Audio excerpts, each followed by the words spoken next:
এই যে লোকটাকে দেখতে পাচ্ছেন, সে কতটা ভাগ্যবান সে নিজেও জানে না। কারণ এই কাবার মতো একটা পাথরে, যেটা জান্নাতি পাথর, সেটা সে ছুঁইতাছে এবং সেটা তিনি তেল দিতেছেন। কতটা ভাগ্যবান হলে এমন হতে পারে। এখানে চুমু খাওয়ার তৌফিক আল্লাহ আমাকেও দিয়েছেন, তার জন্য আল্লাহর কাছে অশেষ শুকরিয়া।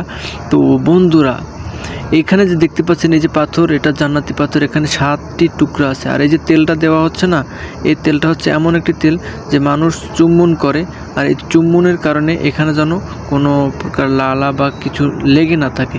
এই তেলটা হচ্ছে এমন জাতীয় তেল, এর জন্য মানে এখানে কিছুই স্পর্শ করতে পারবে কিন্তু এটার সাথে লাগতে পারবে না। এটা এমন একটি তেল।